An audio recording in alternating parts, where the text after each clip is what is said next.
Baiklah, kita lanjut acara kita pada siang hari ini dengan penyampaian materi. Pepatah mengatakan, tak kenal maka tak sayang. Daripada itu saya akan membacakan biodata dari narasumber pertama Karu dan Korum tahun 2022. Nama Dr. Andes Haji Habibullah MAG. Tempat tanggal lahir Palembang 20 Oktober 1969. NIP 1969 1020 1969 03 1003. Pangkat golongan pembina 4A. Alamat Jalan Kenanga RT 2 nomor 53 Senalang. Tempat tugas Kota Lubuk Linggau. Kantor Kementerian Agama Kota Lubuk Linggau. Nomor HP 0813 6865 1507. Saya ulangi, bapak-bapak mungkin ingin mencatat nomor HP 0813 6865 1507. Riwayat pendidikan SD 188 Palembang tamatan tahun 1982.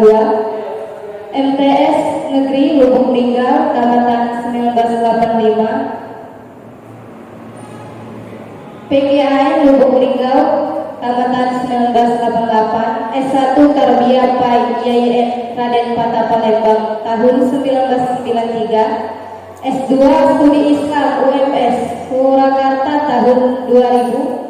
S3 Pai UIN Fatmawati Soekarno Bengkulu. Guru MTS 2 Palembang tahun 1969 sampai 1998. Kepala MTS Kikim Lahat 1998 sampai 2000. Gurunan 1 Lubuk Linggau tahun 2000 sampai 2006.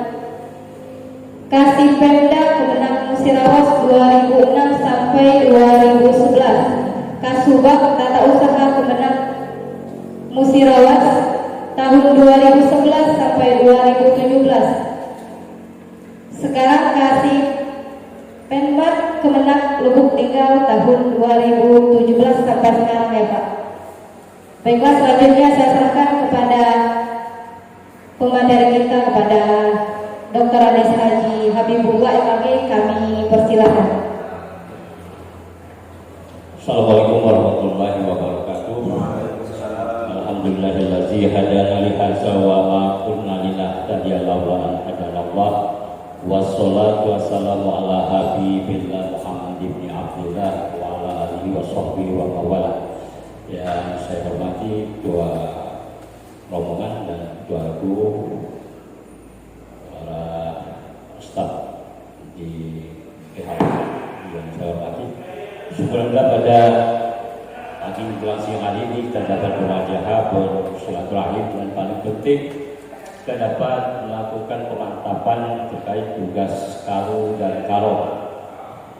Dan selawat dan salam marilah kita sanjungkan kepada junjungan kita Nabi besar Muhammad SAW.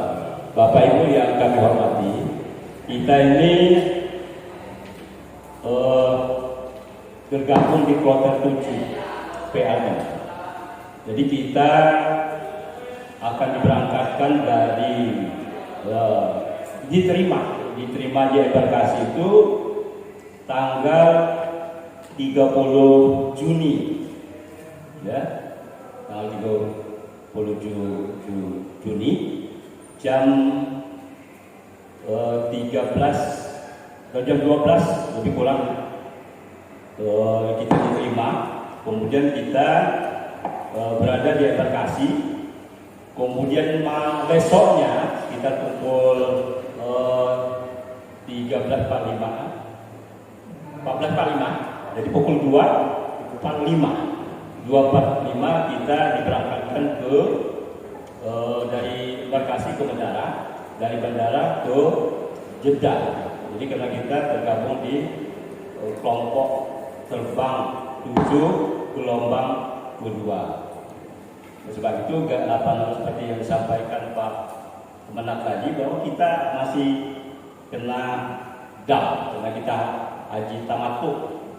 Nah, terkait dengan tugas kaum dan kaum, ada sesuatu yang berubah di orientasi dari Kementerian Agama ini terkait dengan pelaksanaan manasik haji. Jadi kalau dulu itu memang kaum dan kaum itu selalu menjadi penyerta dalam tugas kloter. Dalam satu kloter itu ada pembimbing ibadah haji, ada ketua kloter, ada dokter kloter, ada perawat, juga dibantu oleh TPHD, tim pembimbing ibadah haji dari kabupaten kota. Baru di situ ada karu. Jadi KBIH itu bukan bagian kloter. Itu perlu kita pahami. Jadi kalau KBIH itu ngatur ya sampai ke pemberangkatan ke embarkasi, silakan. Tapi begitu masuk embarkasi, kloter itu hanya itu, ya. Karum itu membantu para petugas kloter. Nah, oleh sebab itu basis utama penyelenggaraan manasik haji mulai tahun 2020, walaupun tidak berangkat kita 2020 tidak berangkat, 2021 gagal juga berangkat, tetapi basisnya itu berbasis karu dan kaum. Jadi pembinaan ibadah haji itu kenapa harus berbasis karu dan kaum? Ternyata dari hasil penelitian itu, jemaah itu lebih dekatnya itu secara emosional kepada karunya. Jadi bisa Bapak bayangkan waktu saya naik haji tahun 2018 itu ada jemaah yang sangat tua, lanjut usia, lansia.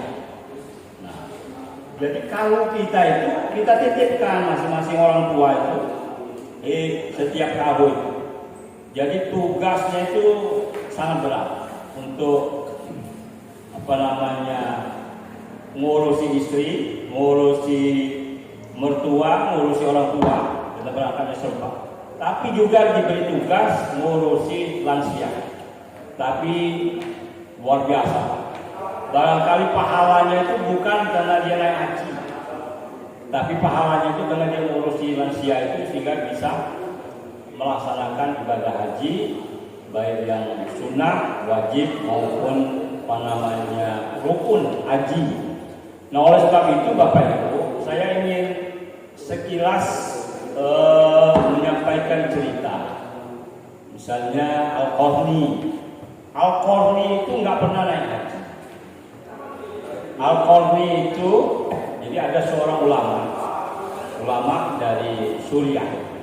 Ketika dia melaksanakan tawaf di Masjidil Haram, karena dia tawafnya itu kalau kita kan 7 kali, dia itu beribu-ribu kali tawaf. Ulama, kata kita itu ulama kos, ulama langitan. Nah, kemudian tertidur.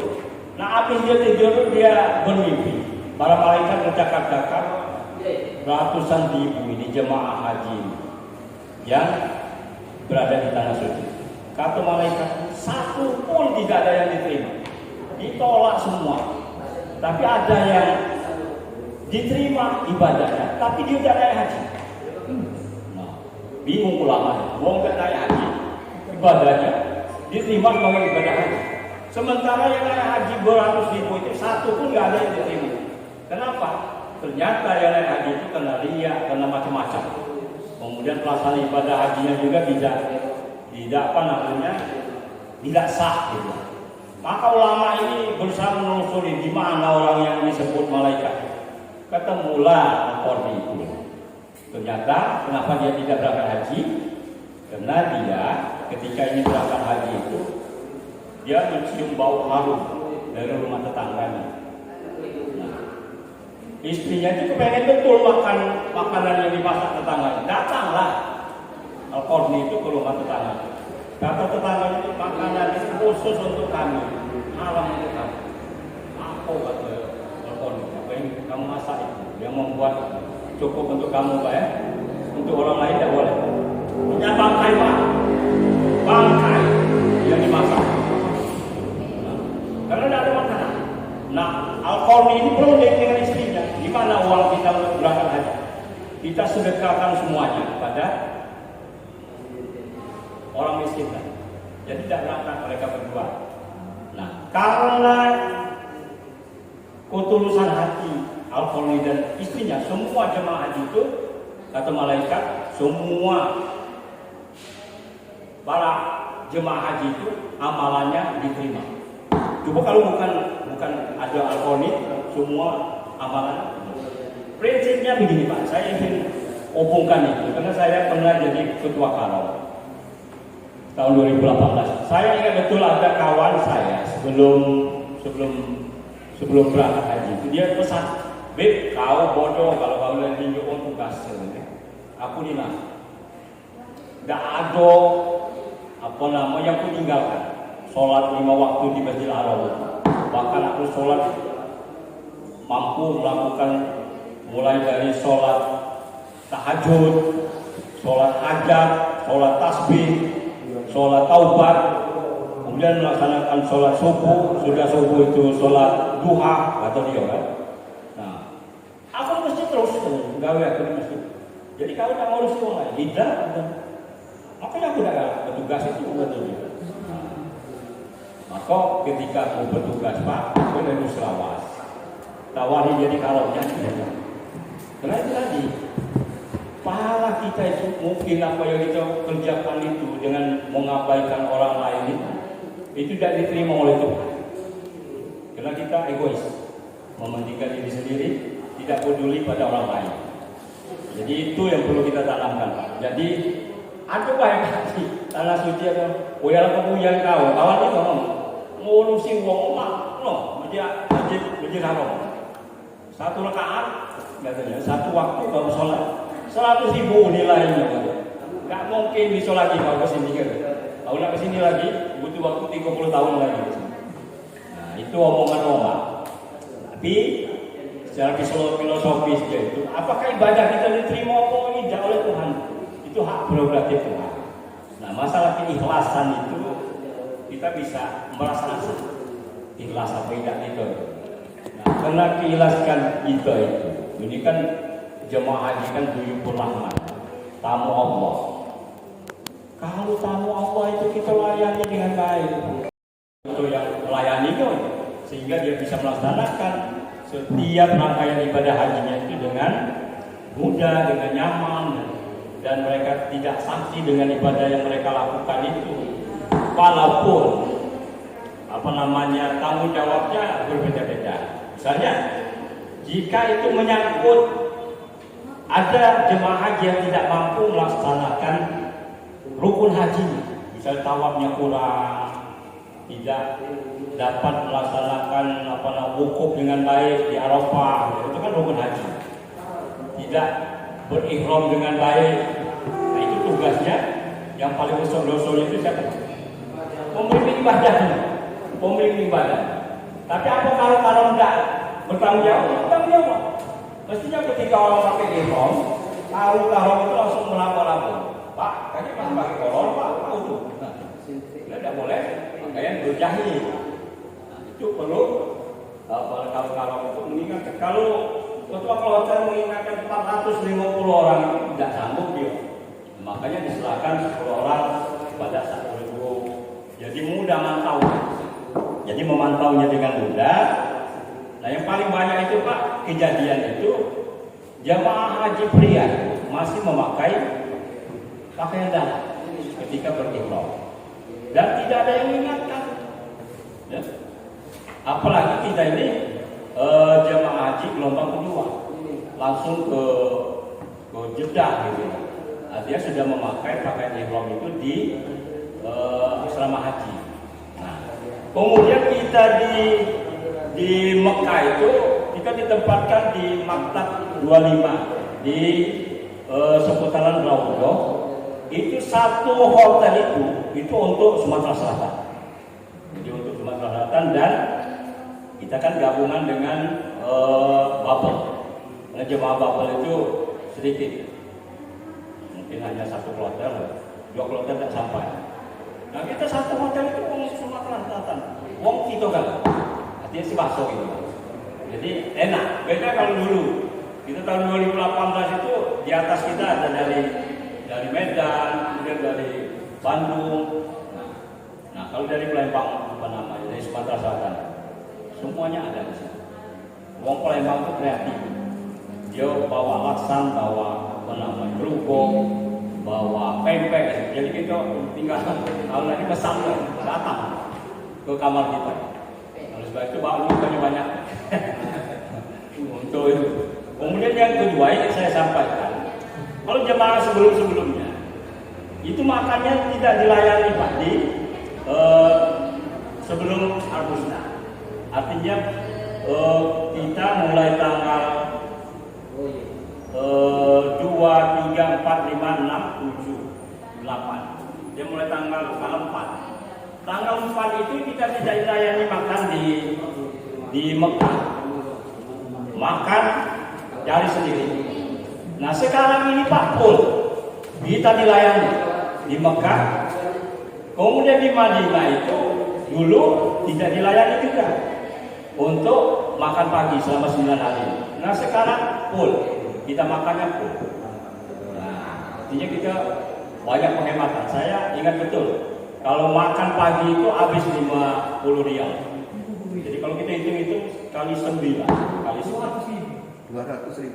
200. Iya, 200.000. Hah? 200.000 sekali makan. Iya, 200.000. 50 rial. Kalau nak hemat baca sekitar 30 rial. Iya, Tapi kita masih pengen makan terus, makan biar sehat. Nah sekarang ini makan pagi, makan siang, makan sore dilayani di Mekah, full. Di Madinah juga full 9 hari kita layani. Kemudian di Al-Musna, ya, mulai dari Arafah, Musdalifah, di Mina. Ya. Jadi kalau di Arafah itu betul kata Pak Haji tadi, kita masuk Arafah itu tanggal 8, kemudian tanggal 9-nya wukuf sampai menjelang maghrib, kemudian maghrib sama isya itu kita jamak takdim ya. Kemudian habis maghrib itu bertolak ke Musdalifah, nah baru ke Mina. Itu dilayani semuanya Pak, makan. Bahkan itu porsinya itu menurut saya terlalu banyak. Apa namanya? 100-100-nya uang tidak habis makan. Porsinya itu besar, ya. Belum ditambah apelnya itu luar biasa besar. Terus kalau dikasih jeruk impor, bukan jeruk kita. Jeruknya besar. Kalau itu dikasih daging itu luar biasa. Tidak habis itu. Dekati lah ibu. Kalau tidak habis kasihnya kita. Apalagi daging onta, kelas lah. Jadi kita makan tahun ini sehat. Kemudian hotel kita Pak. Hotel kita itu kalau dulu sampai 5 atau 4 sekolah. Nah sekarang ini kemungkinan kita hanya 3 orang satu kamar. Jadi luas ya. Luas. Jadi akomodasi kita nyaman. Kemudian bis kalau kita di Raudo itu Pak, di Raudo itu artinya kalau di arahnya itu Mekah, maka arah Raudo itu arah tempat kediaman Rasulullah yang sekarang ini jadi perpustakaan. Arah ke situ, tidak terlalu jauh. Tapi karena kalau bis itu kan dia mutar dulu untuk menjemput yang seputar Raudo itu. Kalau dari hotel kita langsung itu dekat. Tapi karena panas Pak, 5 menit aja ke Papal, kita bisa akibat fatal. Mungkin kita dehidrasi, hipoksia, bahkan terlalu panas itu buat pingsan. Makanya kalau keluar itu harus pakai payung. Kalau tidak masuk jalan, atau memang harus naik bis mutlak aman gitu di Sip Amir. Nah, jadi kita tidak terlalu jauh dan di sektor 3 maktab 25. Jadi kita pas turun dari apa namanya hotel kita itu dari maktab ketemu semua. Mungkin bapak ibu punya kawan di Palembang atau orang Lahat ketemu nanti. Ya, apalagi punya saudara-saudara di situ. Jadi kena satu hotel. Jadi tugas bapak ibu ini, bapak ibu, terbiasa. Tugas bapak-bapak ini, secara umum memang berat. Bagaimana saya sampaikan, ini tugas mulia. Artinya pahalanya itu mungkin kalau bapak malah aku sempat sholat terus di tidak bisa pak kalau itu sebagai tugas pak. Siapa yang nak ngurus jemaah? Yang pertama paling berat itu tugas kita itu ngurusi akomodasi makan. Mulai di Mekah itu, ya.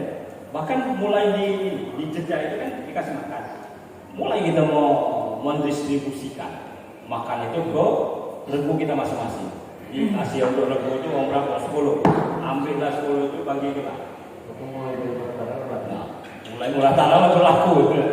Di bis juga udah laku. Belum lagi di embarkasi. Nah, jadi tugas kita itu lebih kepada melayani setiap titik di misalnya mulai dari sini pak, apa ada Selat Lima ya? Dari Bupati. Iya dari Bupati. Nah, ada biasanya ada Sangu Pulau dari Bupati. Itu Allah. Mudah-mudahan ada pak. Tapi kalau tidak, rencananya living cost kita itu sekitar 5,5 juta. Ya, kalau kami dulu 4,5. Jadi si manusia kena ini naik mata uang real itu. Jadi sangat mencukupi. Berarti Apalagi makan dipenuhi, living cost tetap utuh. tetap itu pak. Living cost itu kalau nggak gabung dua, sikoknya untuk taruhlah koyak-koyak makan di situ kan. Apa yang belum pernah kita makan di sini makan di sana.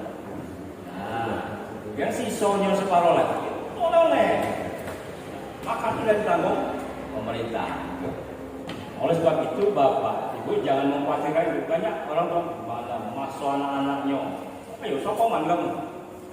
Itu kan masuk mukanya masih sanggup untuk kita begini kan anak-anak itu harus sejahtera, baru istiqomah namanya. Tapi kalau anak udah diperas habis-habisan, kita yang berangkat ke sana lemah. Anak-anak itu mati kelaparan. Itu tidak istiqomah namanya. Oleh sebab itu bapak ibu, cukup itu 5,5 juta living cost itu. Syukur-syukur dari gubernur tetap diunjuknya. Kalau kemarin tahun 2019 dikasih 500. setinggi tahun 2018 1 juta. Nah, 2018 kalau itu ditambah jadi berapa? 6 juta semua. Makanya itu pak. Pokoknya jemput kali situ. bisa rasakan usaha 5 juta, balik 5 juta lagi. Jadi tugas pokok bapak ibu itu ada beberapa hal saja sebenarnya. Yang pertama terkait meneruskan informasi. Meneruskan informasi itu terus menerus pak di semua titik. Misalnya mulai keberangkatan dari sini, itu tugas Karong itu sudah memerintahkan Karu, ayo hitung anak buah. Mulai kan sebelum naik bis itu, hitung, ayo hitung, tuh cukup. Kalau 2 itu cukup, kalau tidak cukup itu benar kata Pak Haji tadi, jangan berangkat terus apa namanya bisnya, jangan diberangkatkan sampai ketemu. Ya, kita juga di bandara menuju Mekah, kita hitung seperti itu. Kalau jemaah itu belum muncul, belum berangkat bis. Ya. Oleh sebab itu penting untuk menyampaikan informasi setiap titik, baik keberangkatan maupun ketika kedatangan.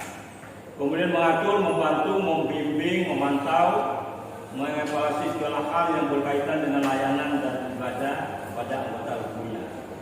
Menyelesaikan masalah yang terjadi di regu. Nah, kalau di regu itu terjadi masalah, diserahkan ke Karong. Karong tidak mampu menyelesaikannya, serahkan ke ketua kloter. Kalau menyangkut ibadah, itu serahkan ke pembimbing ibadah. Kalau menyangkut akomodasi, menyangkut administrasi, menyangkut hal-hal yang terkait dengan keperluan administrasi, urusannya ke ketua kloter. Kalau itu menyangkut kesehatan, Bapak Ibu langsung ke dokter lapornya. Yang ada yang sakit, apa? Oleh kalau Pak ada di ibu kami ini kamar sekian sakit, maka dokter dan perawat langsung menangani. Makanya di awal ini Bapak Ibu sudah punya tugas menyerahkan pertama itu daftar obat. Kalau Bapak Ibu punya penyakit tertentu, itu diserahkan daftar obatnya kepada dokter. Jadi dokter itu mencatat itu. Kenapa tidak semua obat yang kita konsumsi itu legal di Arab Saudi? Nah, kalau itu disebut ilegal atau mengandung narkotika, itu bisa ditahan. Bukannya haji gitu, sumjahol di situ. Kalau sebab itu hati-hati, konsultasikan dulu dengan dokter. Dok, aku ini biasa dikasih oleh dokter di sini karena penyakit aku ini obatnya. Maka dia bisa lihat, obat ini terlarang kalau di Arab Saudi, kita bisa bawa, kita ganti obat yang lain bisa. Tapi kalau kita langsung bawa itu tanpa melapor ke dokter, Pak, ada kemungkinan kita ditahan oleh. Karena obat ini kan ada yang mengandung mengandung narkotikanya, ya, obat-obat tertentu. Nah, ini sudah punya tugas kita terkait. Kemudian di setiap tahapnya itu, mulai dari bandara itu, kita tidak serumit seperti yang di papan Pak Kemenang. Karena kita pasca itu ada rencana nanti ketika jemaah itu masuk embarkasi, semua jemaah itu secara berurutan, artinya apa? Tidak saling mendahului, sesuai dengan rombongannya masing-masing. Misalnya rombongan pertama yang datang, terus dia masuk, langsung dilayani oleh petugas-petugas ini, Pak. Misalnya mengurusi gelang identitas, living cost, terus pemeriksaan kesehatan, dan terus habis yang ini ganti. Kemudian diarahkan langsung ke asrama tanpa harus kita berlama-lama di embarkasi. Kenapa? Karena kita takut ada jemaah nanti terpapar penyakit, khususnya corona. Itu dia dipastikan tidak ada. Ya. Kemudian yang kedua, untuk menggantinya itu sulit, Pak. Karena waktu nggak ada lagi untuk mengganti dia. Ya. Bahkan kita ini kan untuk PCR itu 3 kali 24 jam. Kalau kita minta itu mestinya itu PCR-nya di asrama haji, tapi itu tidak mungkin. Dan kalau lebih cepat lagi kita PCR, nanti ketika berada di Arab Saudi, hasil PCR itu tidak berlaku. Nah, maka diatur sedemikian rupa. Jadi sebelum kita berada di embarkasi King Abdul Aziz Jeddah, ketika diperiksa kesehatannya itu, hasil PCR itu masih berlaku. PCR ini kan hanya berapa? 5 hari ya, kalau tidak salah. Itu salah. Makanya 72 jam itu masih ada sisa 2 kali 24 jam. Nah, tapi kalau misalnya ada penundaan delay pesawat, kacau itu, Pak. Ya, maka diatur nanti saya sudah dapat suratnya dari Dinas Kesehatan Provinsi. Maka untuk Muratara, untuk Patlawa, untuk Lubulingau, itu di Lubulingau, di laboratorium kesehatan. Ya, nanti sama-sama ke sana. Setelah Bapak Ibu mungkin diterima oleh Bupati Musirawas, dilepaskan di Muratara, dilepaskan, maka ada waktu untuk PCR itu 1 hari. Tapi Bapak Ibu sudah di Lubulingau. Misalnya kalau mau berangkatnya itu pagi dari Lubulingau, maka sehari sebelum keberangkatan itu sudah PCR. Sama-sama sudah ada daftarnya. Musirawas ini, Musirawas Utara ini 38 orang. Ya. Apa betul di orang jumlah seluruhnya. Nah, itu PCR-nya itu gratis. Jadi kalau ada yang majai itu tidak sah, saya sudah baca ya. Gratis, ditanggung oleh dana dipak dinas pendidikan, dinas kesehatan provinsi Sumatera Selatan. Nanti saya kirim ke kasih hajinya, jangan sampai dibudi kawan. 300.000 Pak, 300 kali 38 berapa gitu. Jadi kita bisa debat kan kalau gitu punya pegangan. Ini dari provinsi Pak, asli gitu. Nah, jadi dari situ mulai kita bertugas. Kemudian di asrama haji itu seperti saya sampaikan, tidak banyak tugas Bapak Ibu Karo. Ya. Begitu dia diterima langsung secara berurutan, tidak lagi kita dikumpulkan di situ, tapi langsung diarahkan masuk kamar masing-masing. Istirahat. Nanti ada waktu jadwal di masjid. Itu bukan manasik misalnya. Kalau dulu kan masih tetap namanya pembekalan manasik haji. Tidak. Ada penjelasan umum terkait dengan pelaksanaan ibadah haji gelombang kedua. Jadi khusus yang umum saja.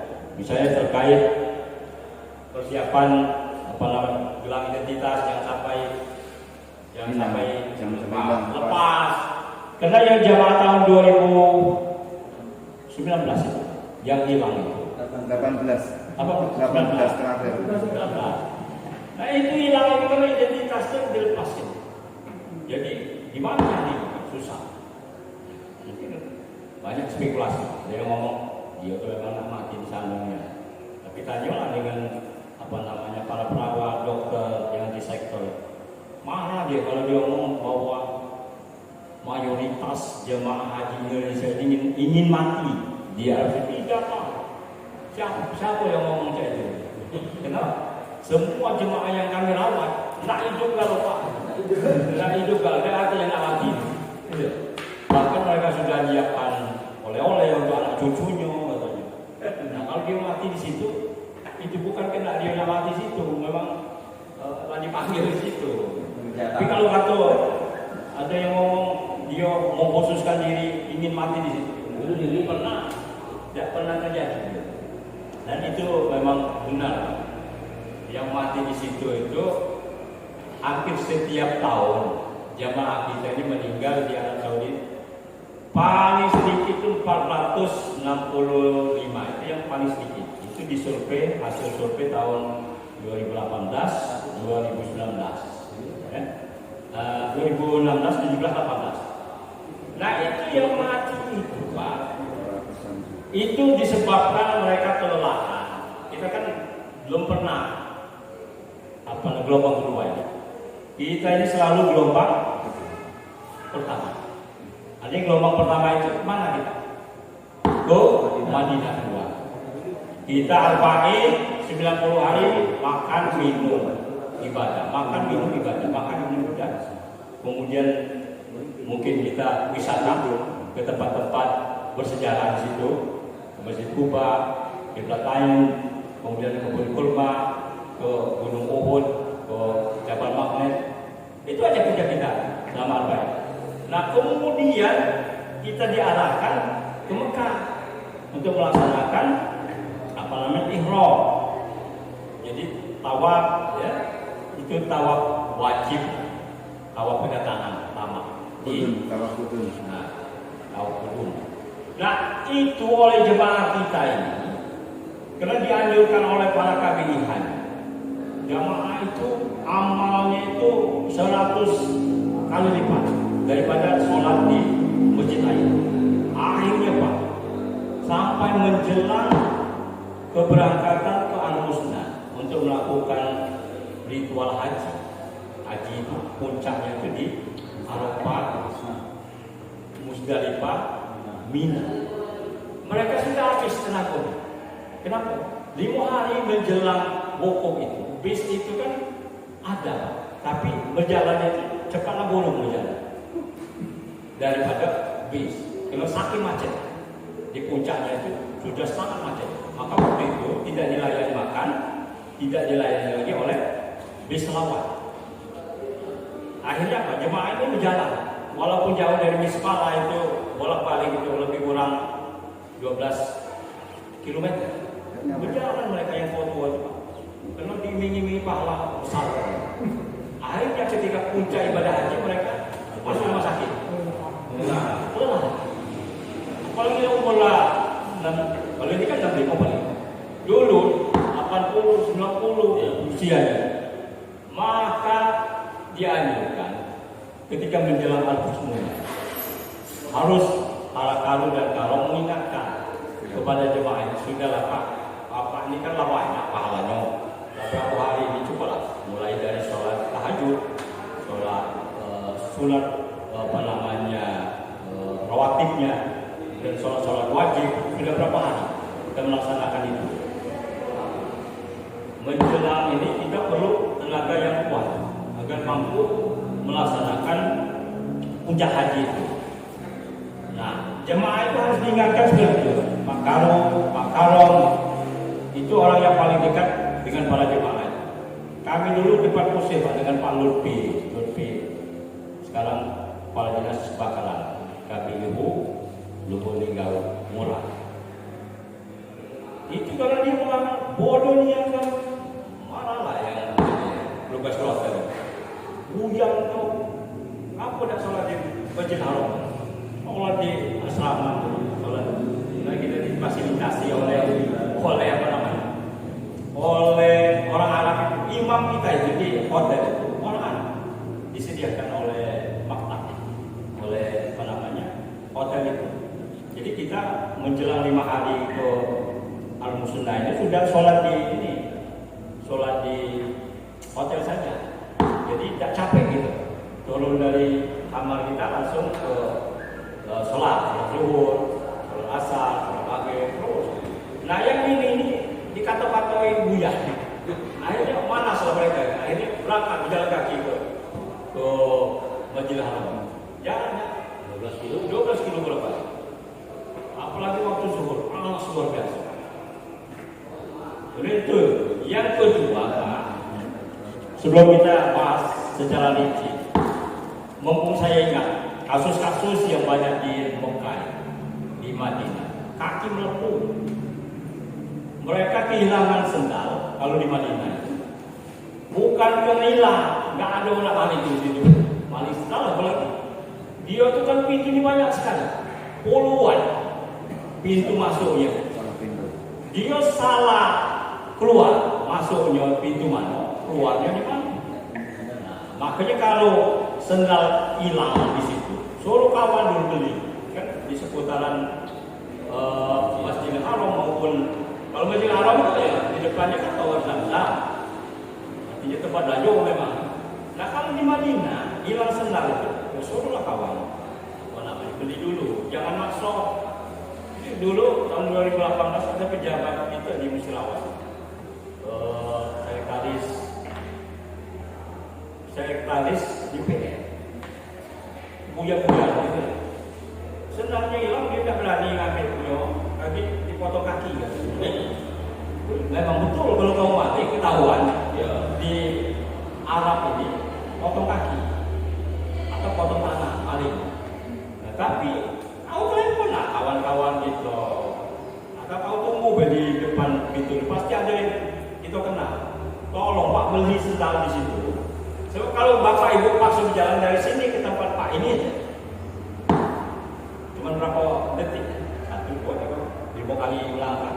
Kaki kita itu sudah melepuh. Itu bisa berbulan-bulan dari saudara. Akhirnya, kalau kita melaksanakan ibadah dengan benar sudah melepuh. Kalau kaki lah pecah, pecah itu luar biasa Pak. Kalau di ngeri, langsung keluar ini banyu merah itu, kenana itu. Padahal berjalan cuma dikit, saking panas dengan lantai itu. Nah, beda dengan lantai di ketika Tawaf, itu lantainya khusus yang di Masjidil Haram.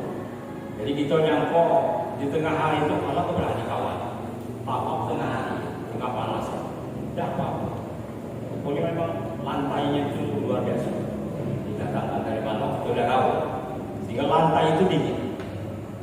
kalau di Madinah sangat hancur kaki kita. Tapi jangan dibawa di pelataran Masjidil Haram itu juga sama dengan di pelataran Madinah panas. Jangan kan dari sini ke sana, dari sini ke sana. 5 kali melangkah kan sudah kaki kita. Itu yang pertama. Yang kedua, Bapak Ibu harus ingatkan betul. Kenapa jemaah kita ini bahkan ada yang ngomong cuman kontak yang tidak batuk di Arab Saudi. Tapi bukan masalah itu.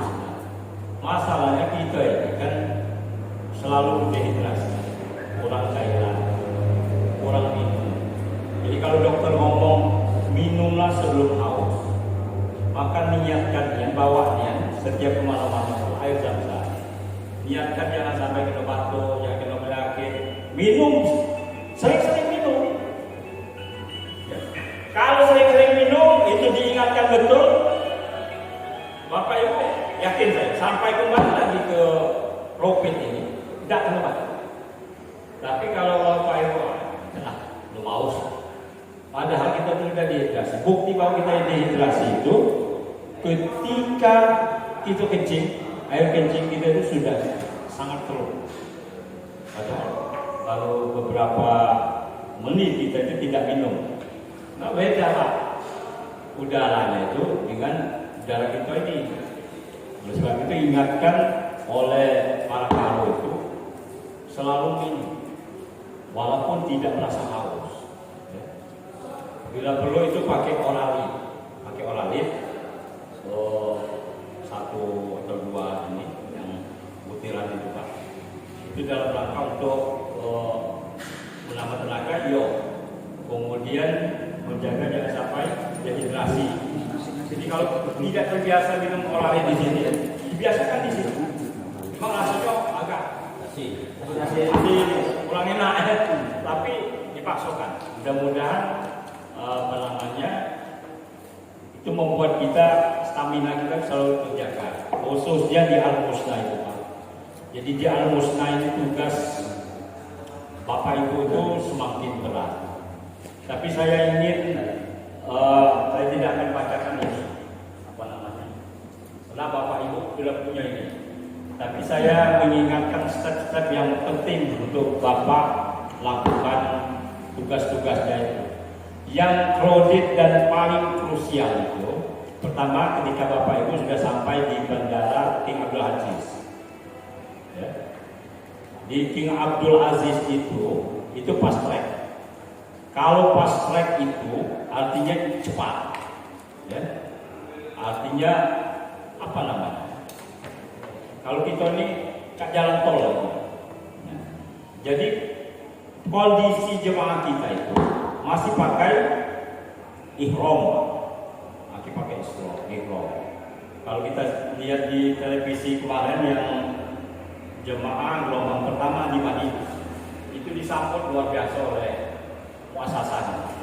Ada yang kasih kembang, ada yang kasih makanan, kemudian ada yang siram pakai minyak wangi itu.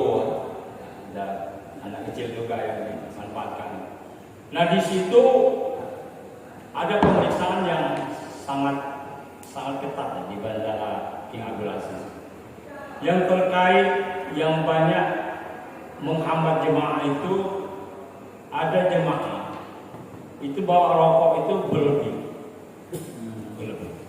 Dan itu ada yang koordinir, entah PKP ibu atau sehingga ada ibu-ibu itu bawa lebih dari 12 slot rokok. Jadi isi tasnya itu tidak ada apa-apa, cuma rokok kan. Jadi sibuk askar di sana. Nggak nanya siapa nih yang punya barang ini kan? Bukan nggak boleh bawa rokok. Kalau sekedar untuk pakai dapat, tidak lebih dari 2 slot, tapi jangan pakai slot. Dihampat tuh kan? Dihampat. Ya, misalnya untuk kita 2 slot itu berapa? 1 slotnya berapa sih? 10 dan sekitar 20 boleh Pak. Kurang ya ini kita belum bawa slow. Tapi kalau bawa untuk jualan di sini, nggak tangkap gitu Pak. Kemudian barang-barang yang dilarang itu jangan sekali-sekali silakan. Gunting, silet yang tajam-tajam, bawa DVD, apalagi film porno, kacaunya gitu kan, masuk penjara gitu. Di situ, begitu ya, uang tawak itu ditangkap polisi ya, masuk penjara, mau balik bagi keluarganya gitu, tidak haji namanya ngantar nyawa ada. Jadi yang dilarang itu jangan dibawa. Termasuk bawa duit yang kemarin jemaah dari Solo itu 150 juta di dalam itu masalah. Jadi bawa duit itu ala kadar, alasannya itu tidak beli oleh-oleh, oleh-oleh. Jadi Bapak Ibu sampaikan pada jemaah di Karo itu, beli oleh-oleh yang ada di Palembang, jangan dibeli di situ.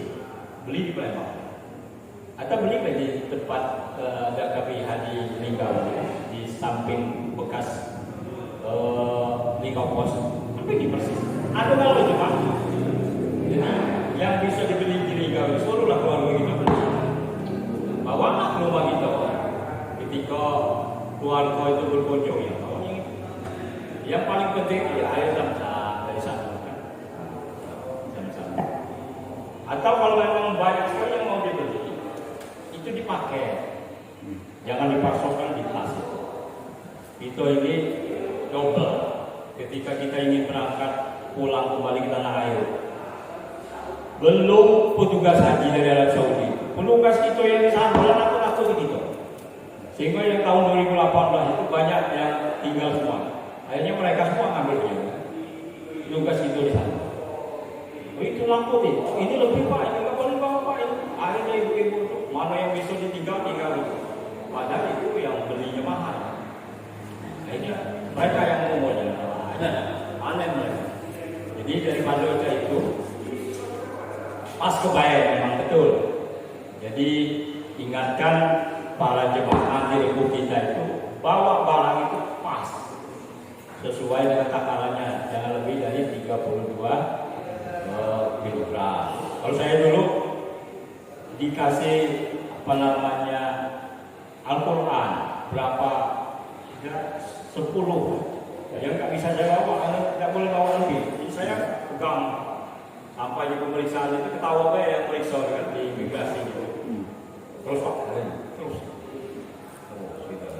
Kalau petugas orang boleh pak? Hah? Ditetek pak. Kalau ditetek nggak apa-apa.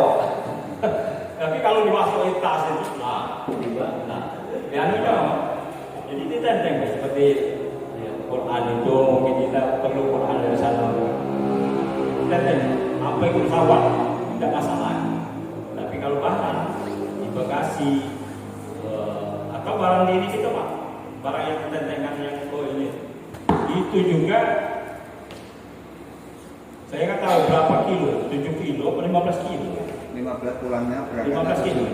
Itu yang tas kecil. Tas kecil itu juga nggak boleh lebih. Bukan tas besar aja, tas kecil itu.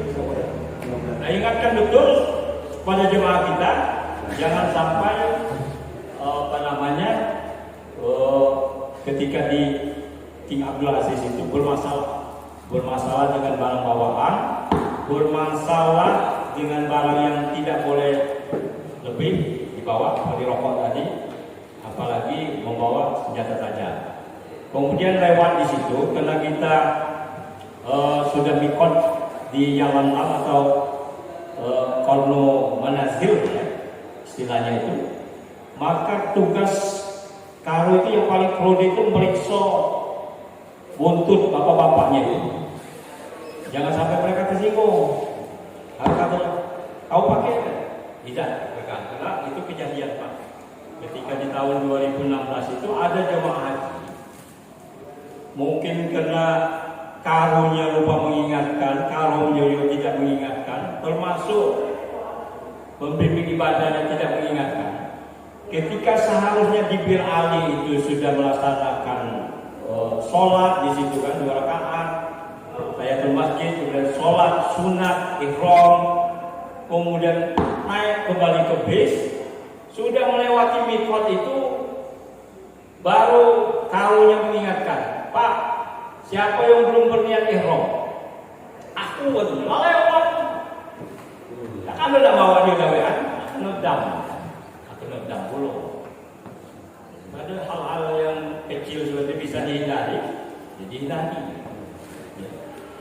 Daripada hilang lebih keluar, lebih baik itu diololeh. Seperti itu sampai lalai.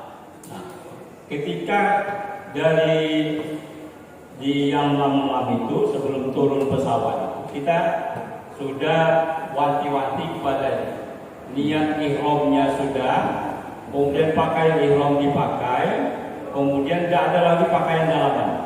Ya. Nah kita agak was-was gitu, kenapa? Karena di pesawat itu dinginnya luar biasa. Jadi ada kebiasaan kita ini, kalau dingin itu tutup semua.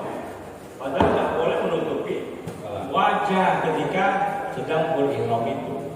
Kan diingatkan betul oleh karunya. Saya dulu ada yang stroke bawaan dan termasuk kalung kami Pak di Regu 2 itu, mantan pejabat di Dinas PU. Dia itu stroke, jadi suaranya tidak jelas. Nah ketika dia ngamuk-ngamuk itu, siapa yang dekatnya dibantingnya, maka saya bisik.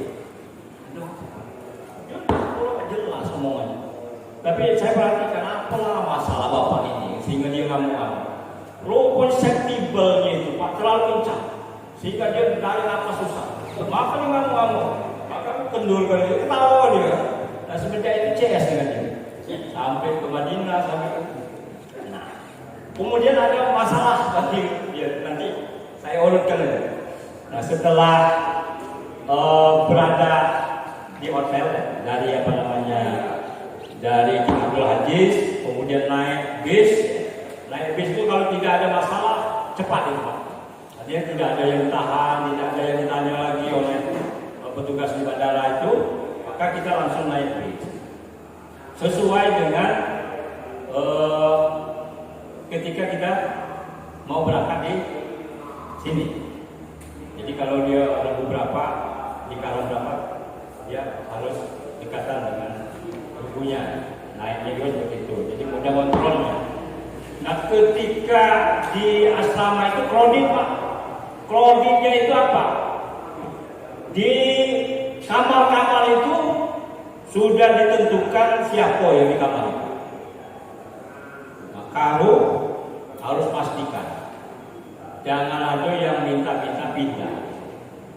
Kacau Pak kalau ada yang aku tidak galak sekamar dengan dia, aku nak sekamar dengan si Anu. Itu yang nempel itu bukan kita, tapi petugas kita yang ada di Arab Saudi yang berangkatnya dulu. Nah, kita sekamar dengan siapa itu mereka yang masalahnya itu kan. Jadi kalau ada yang minta pindah-pindah itu pusing, regunya pusing, kalau pusing, kloter pusing. Kecuali yang boleh itu kalau misalnya suami istri kebetulan suaminya sakit, jadi istrinya harus merawatnya, kontrolnya, maka kita bisa berunding. Itu pun kalau yang sekamarnya itu mau. Kalau tidak, nggak bisa Pak kita maksud. Paling kita nyindir-nyindir itu lah. Bu, kemanusiaan kamu ini Bu, jadi orang sakit biarkan. Dan itu harulah yang kasih pengertian itu terkait dengan ini. Bila di kamar itu ada kejadian gitu Pak. Ada, tapi pintar ini apa namanya? Ada petugas di hotel itu dari sektor itu pintar. Ada keluhan tak Bapak Ibu? Ada Pak keluhan. Padahal kawan sekamar itu sudah lama mengeluh bau anjing di wastafel itu anjing. Nah, oleh regunya dilaporkan kepada Karo melapor ke ketua kloter, ajaklah pihak maktab itu yang punya hotel. Jadi tanyalah dan juga sektor oleh pembantu. Apa keluhan Bapak Ibu selama berada di hotel ini? nunjuklah bapak itu. Saya pada keluhan, WC-nya terlalu tinggi. Akhirnya dia nak kencing di wastafel, bawa kursi. Ketahuilah dia bawa dia ini lah tukang kencing di wastafel itu. Itu pasti terjadi Pak, karena orang itu kan ada yang belum pernah tidur di hotel. Tapi ada tingginya Pak, ada kencing itu. Satu. Bisa kok, tempat ini toilet itu. Jadi di sana itu toiletnya itu sudah bagus kalau Pak. WC jongkok kalau. Jadi kita tinggal duduk manis supaya kalau sakit lutut sakit aman. Dan lemah ego kalau. Nah itu bisa terjadi. Kemudian yang kedua di hotel itu kawan yang merokok. Karena itu kejadian sama dengan saya. Ditegur, diam. 2 kali ditegur, kamu aku nih. Apa namanya? Keluar penangan. Jual wali kota dia di sana. Cukup ngapo kalau keluar penangan. Atas aku nak rokok. Itu jelaskan Pak, kalau kamu merokok, kaget, boleh ada yang dicak itu Pak. Masih deh.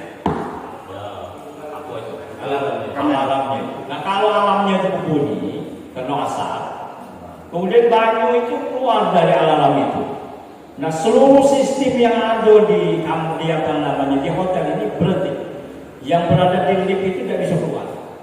Nah akhirnya nanggung kawan-kawan kita itu bisa mati sesak nafas, panas di dalam lift, AC-nya pasti tidak berfungsi.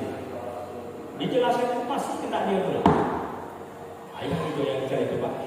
Jadi kalau itu mana strateginya supaya dia ini paham terhadap situasi di maktab itu. Karena di hotel itu bukan tidak ada tempat rokok, ada. Dia memang harus merokok di hotel di kamar gitu. Kita sesak nafas, berkawan dengan dia. Ditegur dan galak, yang saya itu pasti ketemu Bapak Ibu, Bapak sebagai petugas ketua umum maupun ketua rombongan. Karena waktu itu saya ketua rombongan, maka dilaporkan oleh para ketua guru di Kelari. Tapi karena dia digaul, wongnya memang kadang cuek, tidak peduli. Tapi kalau kita dekati dibeli rokok, kasih rokok dengan dia, baru dia ngekek-ngekek ketawa. Nolong dia menanam rokok. Pokoknya nak disokok dulu. Tidak disokok tak. Dia tuh malam hilang berkumpul dengan orang India. Dia orang India itu bahasa orang India, dia bahasa dia bahasa Col. Dia bicara kamu komunikasi. Kalau dia ketawa kan. Kalau dia makan apa ini? Nah itu kita juga. Ketika dia naik taksi sudah jadian dengan sopir. Dari Masjidil Haram itu ketika masa mendekati Al-Muslim susah. Jadi dia naik taksi sepakat 25 riyal. Tapi begitu turun, apa kata sopir? Pak, ini kan ini lamonnya lamo. Pakai bahasa Indonesia yang benar. Sopirnya ini banyak orang Pakistan. Maka naik harganya 20 dari 25 jadi 50 riyal. Turun ya, talinya batu paling besar, batu belah kasih. Banyak walaupun ya sering-sering saya ketika diajak tawaf ibadah juga nggak mau, lama sekali mau mojok untuk supaya tawaf ibadah. Karena itu rukun haji kan, alur. Nah di maktab itu karena kita setelah sampai di maktab itu, kita kan langsung ingin melaksanakan awal. Jadi istirahat dulu. Jadi Bapak sebagai karom mengingatkan karom itu supaya istirahat dulu. Nanti ada instruksi dari ketua kloter dan pembimbing ibadah kapan kita melaksanakan itu.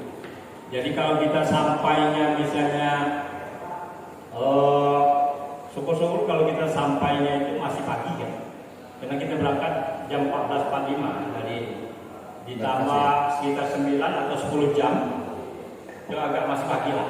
Nah, kita istirahat kemudian sama-sama melaksanakan tawaf kudum atau katakanlah tawaf wajib, tawaf kedatangan pertama nah di situ Bapak Ibu, Bapak-bapak pastikan betul supaya ihramnya itu tetap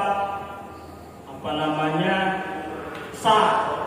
Kalau dia merasa agak kotor, mungkin kena kencing di pesawat atau apa, maka ganti dengan yang baru. Gantinya itu Pak di toilet, tidak boleh dilihat orang lain. Silakan dia ke toilet ganti. Bahkan mandi pun boleh, mandi dulu di di hotel. Kemudian kalau sudah semuanya siap, maka kita mulai bertolak dari Makkah itu ke Masjidil Haram. Sudah itu melaksanakan sa'i. Nah di sa'i itu juga pastikan ininya Pak. Kenapa? Karena ada jemaah kita itu yang pada saat tawaf saja sudah ada yang batal, kentut. Ya.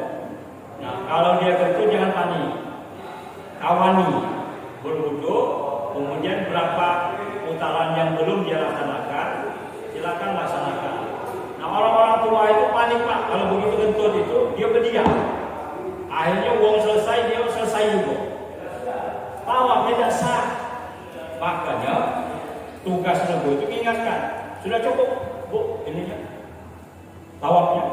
Kalau kata dia, aku ini ragu-ragu, apa kentut apa tidak, ya sudah. Kalau kamu merasa kentutnya di mana, misalnya di putaran berapa, bawa labur dulu. Ya, karena tawaf harus suci. Beda dengan ketika sa'i. Kalau sa'i itu ada kentut nggak apa-apa. Ya, jadi setelah sa'i bercukur, tahalul, lalu kita ganti pakaian ihram itu jadi pakaian biasa. Nah di situ baru kita merasa nyaman. Ya, tidak ada lagi larangan ihram. Jadi tinggal Bapak Ibu di awal-awal itu makan, tidur, sholat, ibadah. Atau mau melaksanakan umroh, ya silakan. Dari Tanim bisa, dari Jirona bisa, itu dekat, sekitar 7 kilo sampai 15 kilo ininya itu jarak mikot kita itu. Masih muda-muda aja ini, setelah 2-3 kali umroh. Bisa umroh, ada umroh, wong tua masih bisa. Jamaah-jamaah yang muda, yang tua itu bawalah Cak. Sekarang hotel itu yang paling jauh 3 kilo hotelnya. Agak jauh Pak, kalau dari Rawajo itu ke Jirona gitu ya. Ke Jirona atau Tanim kita itu kan. Tanim lebih dekat Tanim. Kalau dari Mekah itu sekitar 7 kilo. Nah, artinya kita kan fasilitas masing-masing. Misalnya kita difasilitasi oleh ini Puan gitu tuh Pak, nyater mobil itu. Itulah gunanya karo-karo itu. Karo-karo itu kena umroh kan. apa Pak? Awak mobil hati-hati. Ya ada yang tinggal, ada yang naik.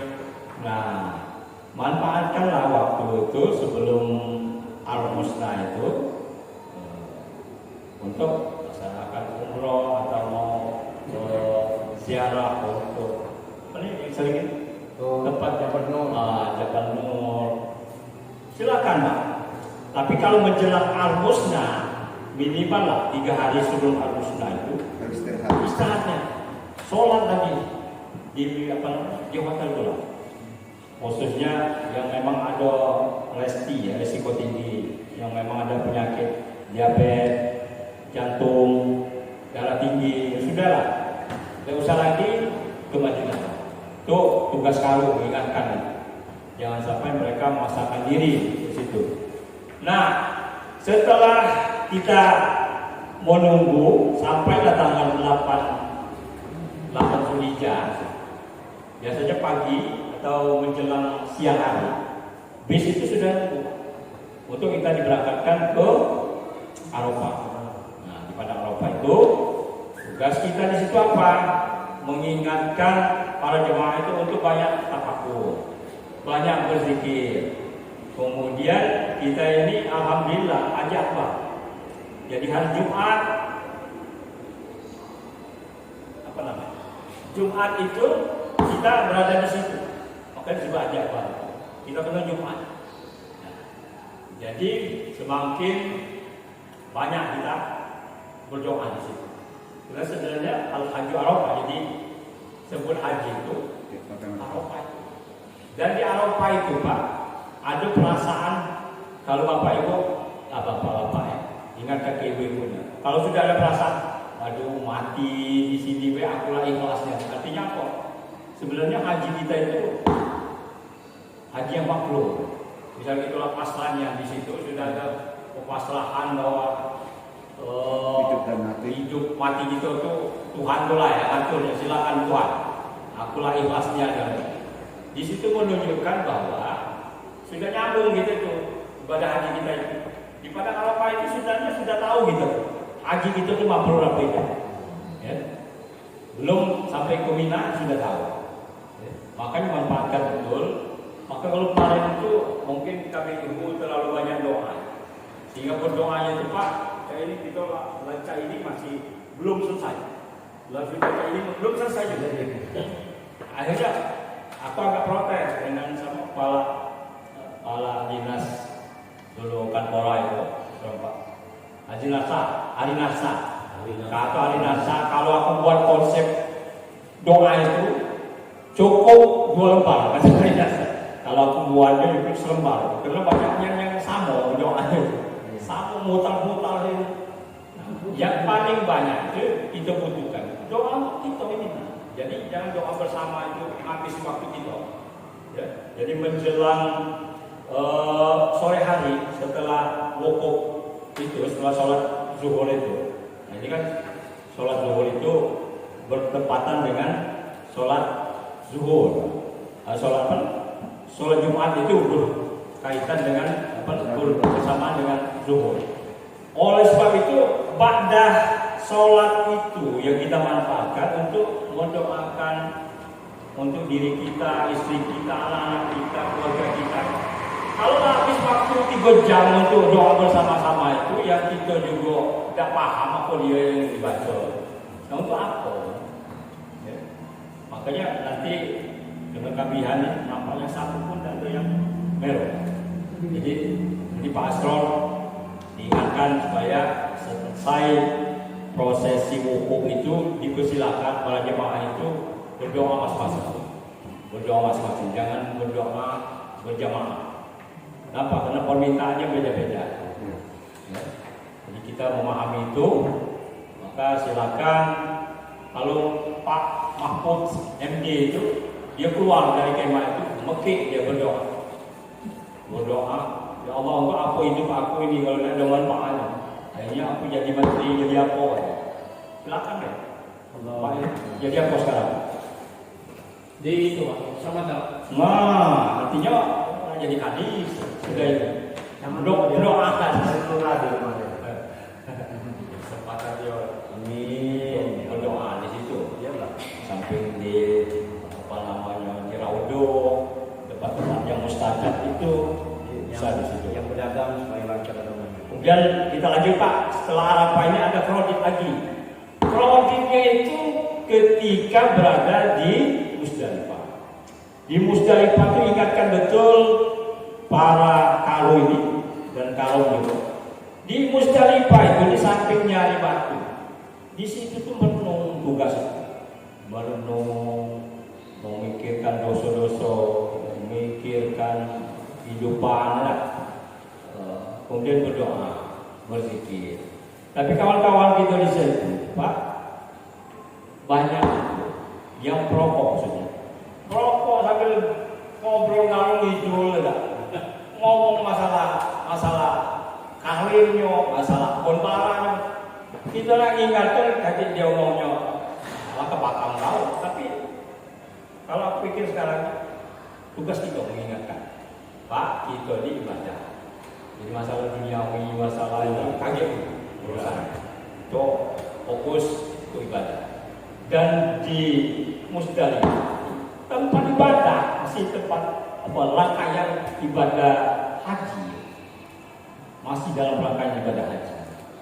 Maka kita ingatkan setelah ambil batu itu baliklah ke tempat duduk, kemudian banyak-banyak berzikir, jangan banyak bercerita, selfie.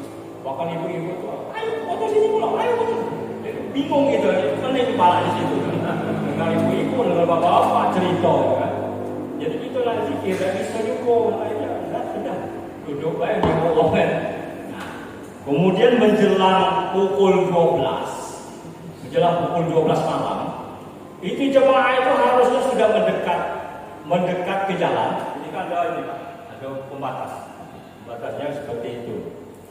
Kalau kita sudah mendekati itu, kalau tidak di situ kita bawa barang banyak, itu kan persiapan kita untuk beberapa hari di Arafah, di Mina itu kan. Berdesak-desakan kawan-kawan kita. Yang berdesak kita itu yang satu kelompok dengan kita itu. Nah kita ini kan ada Musirawas, Lubulingga, Muratara, jemaah dari Palembang, dari OI.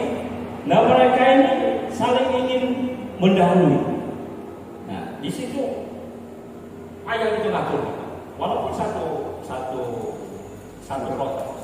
Belum lagi kalau di situ ada orang dari Medan, itu kacau deh, memang benar kata orang Medan itu nanti urusannya. Apa kita tanah suci itu? Kalau dia pacak mendahului, padahal nggak tahu gitu, bahwa ini keluarganya orang Palembang. Mestinya dia di belakang itu. Kalau dia datang di belakang, dia tidak kasih sol ya, ini tempat duduk itu, kalau kan ini itu. Begitu dia datang berderuk itu, tidak tahu gitu. Pokoknya masih ada terpalu dikit tempat duduk. Makanya aku dulu ada kok ingatkan, awas, ada jemaah dari Medan. Kenapa tuh ngomong? Kenapa tak kalau Medan? Mau dia tidak ada urusan, kaki dia duduk depan kita, walaupun ada bini kita di sana biasa. Ionian Pak. Jadi ingatkan jemaah kita tuh supaya agak rapat lah duduknya. Jangan kasih ruang untuk jemaah di luar kelompok kita untuk duduk di sini. Karena dia inilah lawan kita bersaing ketika nak naik bis. Bis itu tarang budi, artinya bis itu naikkan penumpang, diturun yang di Mina, ngambil lagi turunnya. Jadi dia tidak lama-lama menunggu. Bukan bis yang memang khusus kita, bukan. Jadi bis itu siapapun yang giliran, kata kita, giliran kita nih Pak, jangan kata giliran. Yang penting kita lah mendekati jalan itu, begitu naik, tidak apa-apa Pak, terpisah. Kayaknya kita mau diminta. Jangan sampai, aduh puncak mana ini, tidak serokongan aku dengan siapa mereka, tidak usah mikir. Pokoknya naiklah, yang penting ada jemaah kita di situ. Begitu turun di maktab kita di mana, di Mina itu kumpul di situ. Itu perlu dia juga Pak, kondisi itu sudah sangat capek. Ketika berebutan lain itu, dari mulai maghrib itu kita sudah habis maghrib sudah di Musdalifah, kemudian nunggu sampai jam 12 malam, itu kan tak tidur itu di situ. Tapi ada juga Pak yang sampai tidur ngorok, saking paham ya, mungkin pakai ilmu apa, tengah keramaian itu bisa tidur. Nah, ya di situ ambil batu, cuman berzikir, berdoa, itulah di Musdalifah. Sambil menunggu jam 12 malam. Pas jam 12 malam berebut itu Pak, mendekati jalan raya itu. Dan ada tanggul di situ. Nah kita jangan sampai jemaah kita itu panik. Begitu tidak sama dengan suaminya misalnya, tidak serempak dengan anggota regunya, tidak apa-apa. Naik dari situ nanti ketemu di Mina. Di Mina itu Pak, sebelum siang kita tuh biasanya sudah diarahkan ke tempat melempar jumrah Aqabah yang pertama. Nah di situ agak crowded juga, kita lewat terowongan. Lewat terowongan itu agak jauh Pak, hampir 5 kiloan gitu berjalan.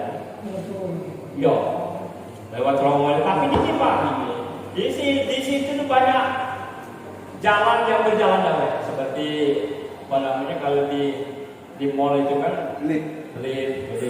Nah di situ jalan ya, yang jalan. Itu lumayan. Ada yang sampai sekitar 50 meter. Jadi kita tegak. Oh, dia berjalan. Capek. Emang dari situ. Kemudian tak lama ada lagi. Dan itu dingin luar biasa dinginnya di dalam ini. Jadi kalau capek istirahat, jangan maksa. Tapi kalau sudah melempar jumroh akoba itu, jadi bapak ibu misalnya baliknya itu melingkar ke kanan itu dekat, ini balik dekat. Tapi ketika masuknya itu yang apa namanya jauh. Nah kalau yang di hari kedua tanggal 11, 12, 13 itu dekat. Itu melaksanakan itu kalau kebiasaan jemaah itu dari Linggau kemarin itu, jadi ya, itu menjelang subuh kita sudah berangkat. Jadi sholat itu di jembatan layang itu, habis sholat itu lagi pertengahan jalan. Jadi sudah sangat nyantai di situ. Tugas karo dan karom itu tidak terlalu berat. Itu sudah mereka itu tinggal dikirim, kirim ini kelompoknya rebunya si Anu, kita itu karena seluruh jemaah kita itu bertolaknya sama. Jadi tugas kalong di situ tidak terlalu menonjol lagi, karena itu tugas bersama seluruh anggota kloter ada juga di situ kan. Jadi tidak terlalu crowded di situ. Nah setelah kita itu biasanya lapar sandi itu artinya kita balik dari Mina itu tanggal 13. Tanggal 13 Zulhijjah kita balik lagi ke Mekah. Balik ke Mekah, tinggal nunggu kapan kita diberangkatkan ke Madinah. Itu baliknya ke Madinah. Jadi proses ketika ingin meninggalkan Mekah itu tadi paspor itu biasa kita titip di Majmu'ah di maktab itu. Nah kakek kita cek lagi ketika ingin bertolak ke Madinah itu paspor kawan-kawan kita itu. Dan di situ ada sektor juga mendampingi kita. Jadi ketika sampai di Mekah itu kita serahkan paspor kepada Majmu'ah itu. Nah ketika nak bertolak ke Madinah, paspor itu kita ambil lagi. Kalau nunggu itu tidak terlalu lama, kita nunggu ke Madinah. Tinggal karena kita kloter agak terakhir, kloter 7. Jadi masih ada kesempatan kita di Mekah itu kalau mau habis tawaf ibadah. Nah, kalau nak tawaf wadah itu nunggu pulang.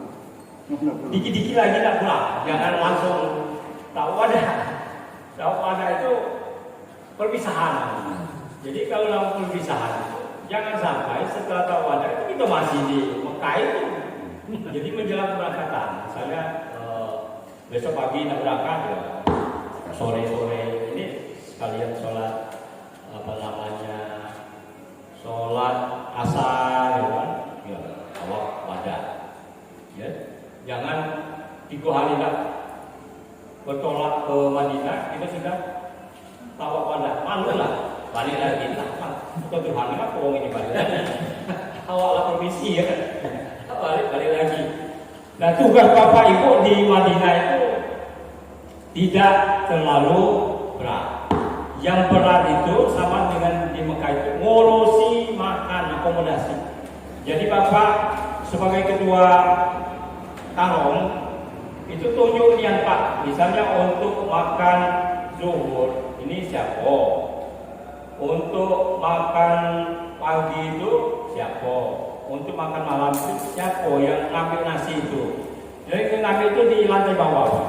Misalnya kalau kita di lantai 9, nah itu kan agak repot. Kita gitu. Biasanya kawan-kawan ini nggak ibadah kalau. Kalau kemarin dulu banyak laku yang nggak sholat ke masjid haram. Karena kalau itu caknya sibuk kan.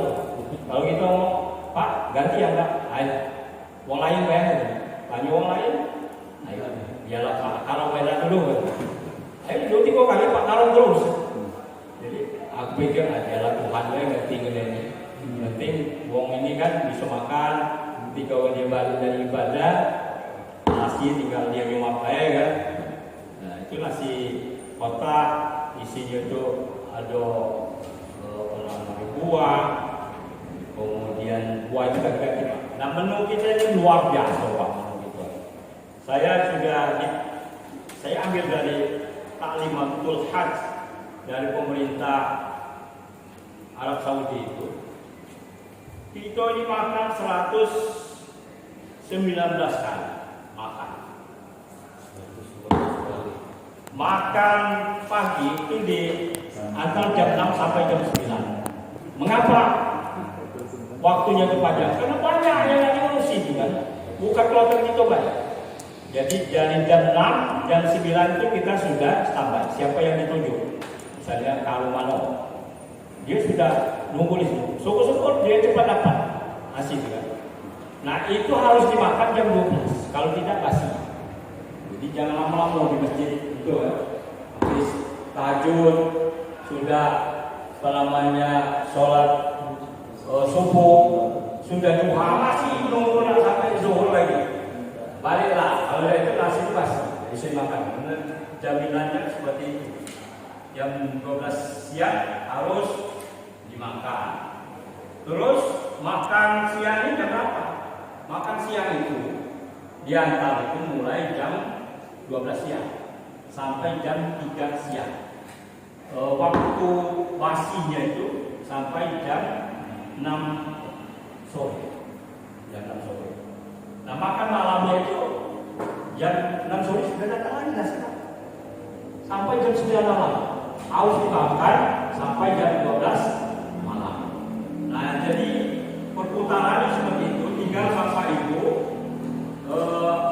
Bapak-bapak ini buat jadwalnya. Siapa yang hari ini misalnya, atau jadwalnya jangan pakai ini. Jangan ngambil nasi pagi siapa, nasi sore siapa, nasi siang siapa. Terus mutar seperti itu. Karena ini Pak harus ada yang ngurusnya, jemaahnya. Kalau tidak diurus, tidak diambil itu, benar kata Pak Haji Kemenang tadi. Kalau tidak diurus bakal diperiksa. Nyapa, wong itu balik dari ibadah lapar kan, nak makan kan? Nah, wong kalau satu bisa, kalau yang belum makan, mau jemaah. Nah, kadang-kadang kalau itu kok kenal, di mana oleh makan. Padahal kalau mereka tidak mengkoordinir para kalu ini ada tugas-tugas akomodasi. Dan yang paling krusial sebenarnya jemaah itu masalah makan.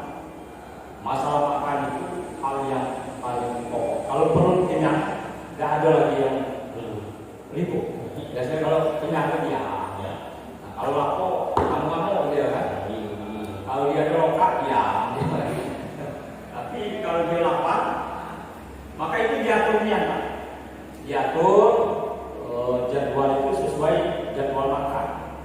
Jadi kalau kita coba ada 4 kali Pak ya. Ini 4 kali. 4 kali itu dan diganti berarti kita itu ada mengorbankan waktu sholat itu artinya. Di mana waktu ketika kita ambil pagi itu artinya kita tidak sholat subuh di masjid. Ya. Tidak mungkin lah jam 6 kita sudah balik lagi ke hotel. Jangan jam 7 gitu kan. Mau tidak mau nasi lagi. Nah ketika kita nak ambil nasi itu lagi ngomong. Nah, kacau itu kan nanya mana. Dia tinggal petugas itu waktunya sudah habis Pak. Kami sudah bagi galau waktu. Terserah kalau Bapak tidak dapat. Macam mana kita nak komplain? Padahal salah hidupnya. Kita tidak ambil pada salahnya. Oleh sebab itu barangkali kita cuma kalunya 4 ditambah karong, artinya hampir setiap hari ada waktu sholat yang kita korbankan, yang itu tidak bisa melaksanakannya di Masjidil Haram. Rela kelapa itu. Mudah-mudahan waktu kita melayani itu lebih besar pahalanya ketimbang kita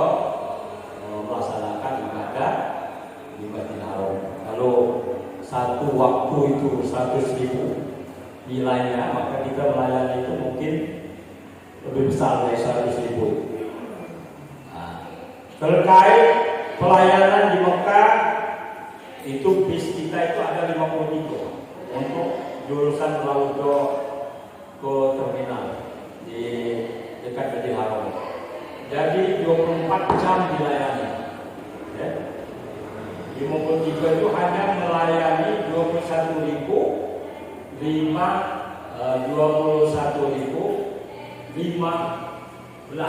jemaah.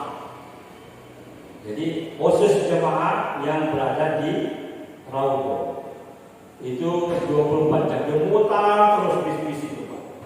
Sebanyak 53 bis itu memutar terus untuk khusus untuk yang wilayah Raudo dan yang dilewatinya.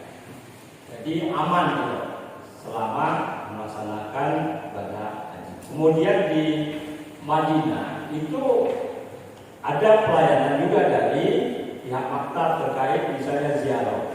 Ziarah itu ada yang kita paketkan sendiri bersama, kalau ada KPU-nya KPU, atau kalau tidak itu pokoan, Pak. Misalnya yang tadi dijadwalkan oleh maktab, yang dijadwalkan itu hanya satu kali ke Kiblatain. Kiblatain itu kan kalau sholat satu waktu di situ itu sama dengan umroh nilainya. Nah, kawan-kawan itu nggak banyak umrohnya itu, banyak nggak terlalu taksi, nggak terlalu jauh aja. Hanya sekitar 20 kilo atau 15 kilo. Boleh, karena kita sudah akan kembali ke tanah air kalau sudah di Madinah, tinggal Arba'in. Jadi karena kita gelombang itu nyantainya justru di Madinah kita. Ketika ini pulang, kita sudah manfaatkan di Arba'in. Bahkan kalau belanja, jangan di Mekah, Pak, tas kita itu. Di Madinah kualitas barangnya lebih bagus ketimbang di Mekah. Dan kalau di Mekah, kita dapat apa-apanya sudah benar. Padahal kita ini masih 9 hari lagi di Madinah. Tas sudah penuh. Nah, sementara ketika kita lihat di Madinah barang-barang bagus, kepengen kita belinya. Nah, ini tas sudah penuh. Mana lagi yang mau ya? Maka belajarlah ala kadarnya di Madinah, di Mekah itu.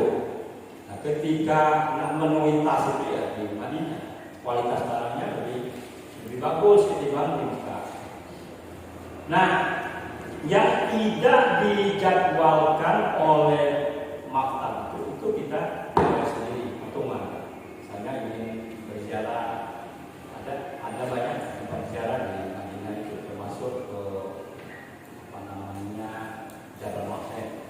Jabal Mahmud itu luar biasa. Mobil itu berjalan sendiri, saking kuatnya tariknya. Dan percaya pada mati ini masih tahu umur hampir 60 kilo. Kapan mobil itu pergi? Keadaan mesin mati. Jadi kalau kita ini ngegas ini, kalau kandangnya kayak Pak, ini di jalan apa ya? Nah itu, Jabal Uhud, kan di situ, penataman korma dan seterusnya. Masuk masjid para sahabat, ada di seputar Madinah. Kita manfaatkan itu kenapa? Karena kita sudah di puncak haji sudah selesai. Jadi panjang kita itu masih fit keadaan. Sebentar lagi mau pulang ya kita manfaatkan waktu Arba'in itu dengan sebaik-baiknya. Saya kira walaupun sebagai rombongan ketua RU pasti bisa melaksanakan Arba'in 40 waktu di Madinah itu. Karena pengalaman saya sebagai tahun kemarin itu, walaupun sampai nunggu nasi masih sempat Pak, begitu azan bunyi, karena hotel itu dekat sekali dengan pelataran Masjid Nabawi. Begitu azan berhenti kalau urusan kagelah nasi ini kalau gitu langsung berangkat. Tapi habis sholat langsung dulu lagi Pak balik. Kalau memang tugas kita ngurusin nasi tadi. Kalau tidak, kami kunjungan kawan kami nyalakan nasinya ulang dulu. Oleh sebab itu yang jadi tugas pokok bapak ibu, dan jangan jadi apa? Jangan jadi beban ini. Jadi kata-kata mau, apalagi ketika pembinaan ini, sudah dapat duit dari negara, Aku harus melaksanakan tugas yang ada dokter ngomong itu Pak. Terus gitu. Loh. Jadi dokter Juarsa itu ketika yang mengarahkan itu anggota DPR Komisi 9, Komisi 8 ngomong kamu tuh haram, gawe lah bener, duit yang dikasih oleh negara, robeknya duit tidak berapa Pak. Dia tuh nggak jadi karong itu, karena dia nak nama pahala, bukan nak duitnya, maka ganal Pak pada saat pemindahan karong di apa namanya di PIK itu, dia berkasih, ya, bukan karyawan salah, bikin duit 500.000 lah banyaknya, ya. Ambil dapat duit ini untuk perjuangan, ambil lah terus, ini, udah itu dia keluar Berbalu kalau itu keluar kan. Nah, baru kening malakan dia. Baru kali ini gak tinggal jauh. Lalu kalau yang melawaknya deh. Karena sama orang tadi. Ini saya kira kalau ditawari apa? Kita kan dalam jadi harus dan jadi tapi itu dia kalau baca bermanfaat di situ. Bagi kawan-kawan kita mudah-mudahan itu jadi amal soleh kita. Nah kalau ditawari tidak ada yang kalah. Maksud aku kalah. Tapi dibunyi kawan. Ya lah, aku mau kena katanya. Ini jadi lebih paham, ngomong lebih nurut, lebih kena. Ayo ketemu. Pokoknya di situ benar lah. Apa yang dibayangkan kita terjadi. Tapi kita apa itu bagian dari Tuhan, rencana Tuhan supaya kita itu pahalanya lebih banyak ketimbang jamaah haji yang tidak punya tugas. Kalau kita berpikir ke situ, saya kira aman gitu sebagai tugas kloter yang baik sebagai karu maupun kalor. Dan buku ini Pak dipelajari, dibaca, tapi tidak semua yang ada di buku Bapak Ibu nanti Bapak Ibu paham ketika berada di situ. Ya. Artinya ada hal yang memang harus kita lakukan, tapi ada hal yang kemudian itu berjalan dengan sendirinya. Jadi kalau di sini alat banyak gawe itu tidak sebanyak ini, tidak sebanyak ini. Nah, kemudian yang terakhir ini saya tinggalkan tugas kamu itu buat checklist terkait dengan pelaksanaan ibadah ke para anggotanya. Misalnya ketika ingin melaksanakan ihram, maka pastikan misalnya dia sudah mandi sunnah ihram belum? Ya, ketika di bandara di Bekasi. Cek satu persatu. Kan hanya 12 orang kan? Paling banyak di dalam perut. Dia sudah cukur atau potong kuku belum? Ya, kalau katanya sudah, santai. Namun ini sudah. Maka minyak wangi sudah belum? Sudah. Santai. Karena kalau sudah pakai ihram, pakai minyak wangi malah batal, saya tidak belum. Tetapi kalau baru mandi, belum pakai ihram, ya harus. Ini bagian dari sunnah. Kemudian pakai ihram itu pastikan dia sudah, yang laki-laki itu nggak pakai pakaian dalaman lagi. Nah, dia sudah melaksanakan sholat sunnah ihram sebelum berangkat melaksanakan umroh atau tawaf. Ini yang pertama. Yang kedua, misalnya ketika ihramnya sendiri, dia sudah baca loh niat ihramnya, niat ketika ingin melaksanakan umroh itu. Kemudian niat ihram bagi yang lansia, ya, itu tidak ada lansia, kali ini tidak pakai. Kemudian menghindari larangan ihram, misalnya nama si fulan, dia sudah mampu melaksanakan seluruh larangan ihram itu, termasuk tidak pakai sepatu yang menutupi tumit, misalnya sendalnya itu, terus tidak pakai pakaian berjahit, tidak pakai topi atau apa yang menutupi kepala, enggak konten. Nanti itulah yang dilaporkan Pak ketika kita berada di tanah suci. Jadi setiap tahapan ini ada laporannya dari Teguh, nanti ini yang kami kumpulkan terkait dengan masalah ibadah. Kemudian checklist ketika melaksanakan tawaf, sudah 7 kali belum dia? Kalau kita sudah, nama sekali sudah, ini sudah, cukup 12 orang ini melaksanakan tawaf sesuai dengan rukunnya, sudah. Sa'inya 7 kali, sudah. Kemudian sudah bercukur apa belum? Kalau belum, tulis siapa yang belum itu, dicontek. Sehingga kita ulangi lagi, ya, melaksanakan cukurnya itu kalau belum. Kemudian tertib itu berurut, tawaf dulu, sa'i, dan baru cukur. Kemudian checklist berikutnya ketika melaksanakan ihram itu, sunnah-sunnahnya sudah dilaksanakan belum? Sunnahnya seperti sebelum itu ya, mandi dulu dan seterusnya. Kemudian sudah baca niat ihram haji. Ini untuk tawaf ibadah ihram haji. Niat ihram bagi yang sakit. Kemudian ketika berangkat ke Arafah, itu misalnya 10 orang conteng sudah berangkat semua. Kemudian mengikuti khutbah wukuf dan melaksanakan sholat jamak qashar, jamak qashar. Kemudian wukuf berdiam di tenda. Nama-nama itu conteng, dia wukuf di tenda itu. Kemudian memperbanyak zikir, meninggalkan Arafah setelah maghrib, semuanya terkontrol. Jadi jangan sampai tidak dikontrol. Kemudian berangkat ke Musdalifah, berarti menjelang maghrib ke Musdalifah. Kemudian sholat jamak maghrib isya itu dijamak di waktu isya. Ya. Itu bisa sudah melaksanakan semua. Kalau tidak, kita harus mengingatkan ketika berada di Musdalifah yang belum sholat ini, sholat dia di Musdalifah. Ya.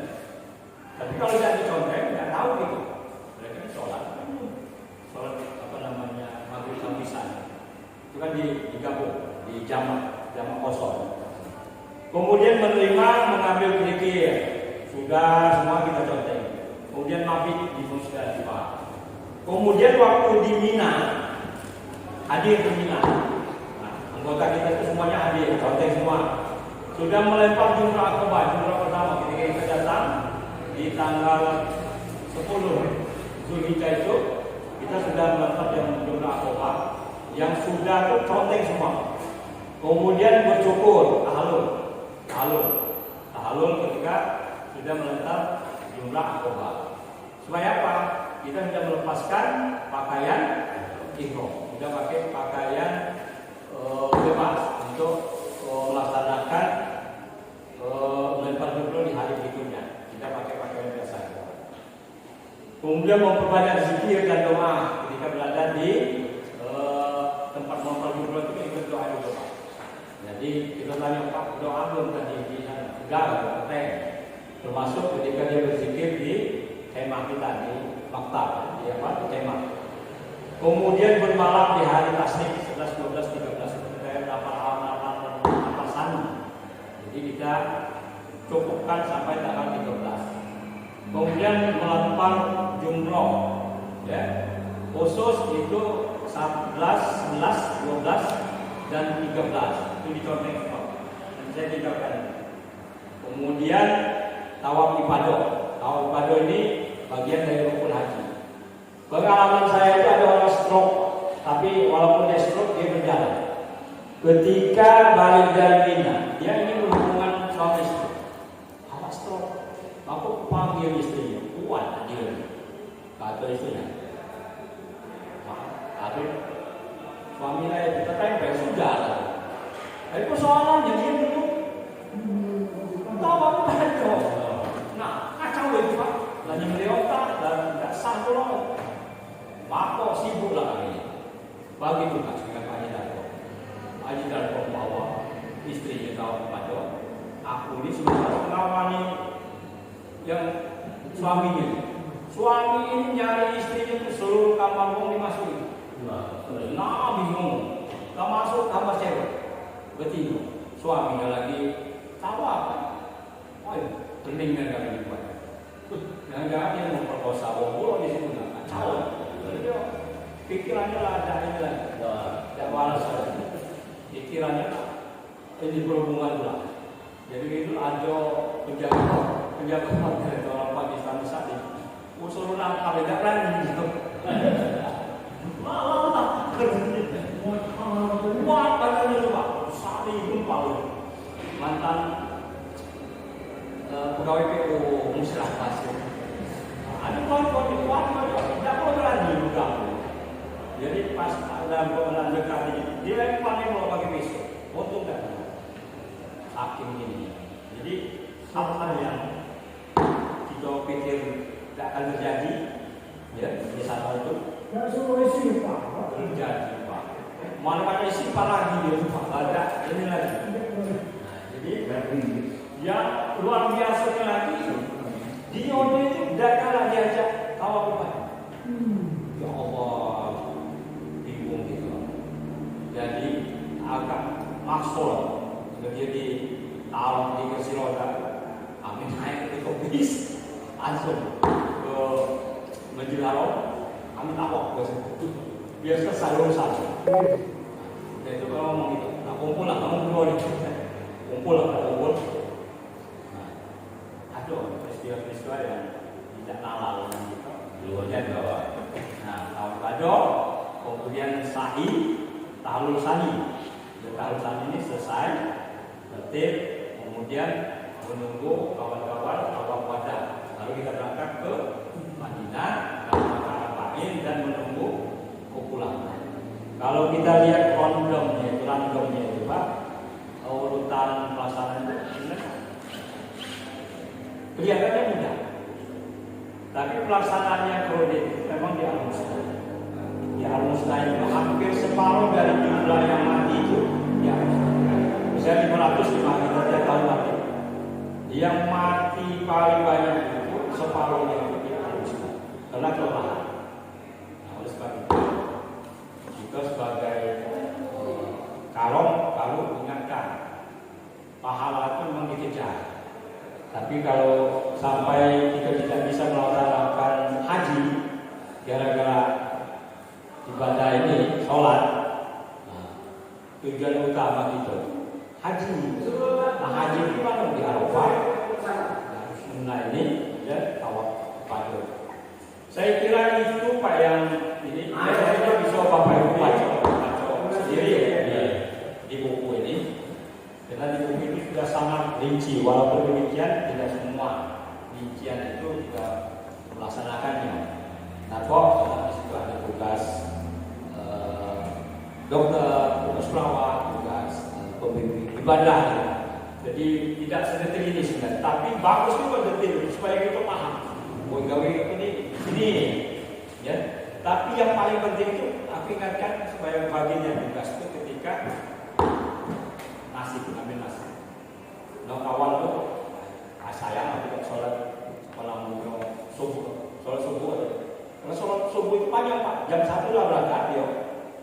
Sholat tahajud, sholat apapun sempat ya kan. Jadi sayang kalau tidak berangkat ya. Akhirnya kita lagi itu lagi, tidak ada lagi ya.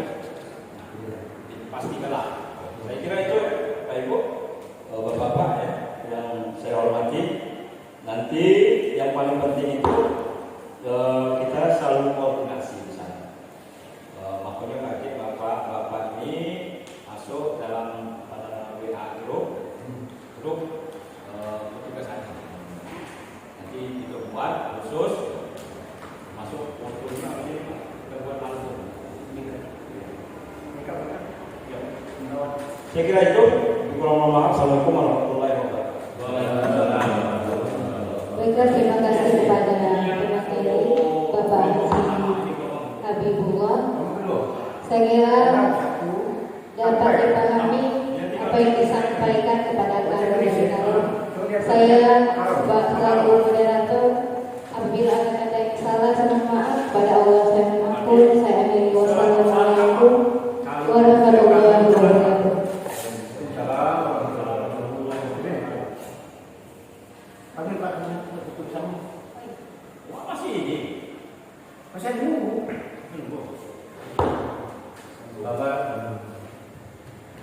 Bapak sekalian, terima kasih atas kehadirannya dan mudah-mudahan semuanya akan menjadi berkah.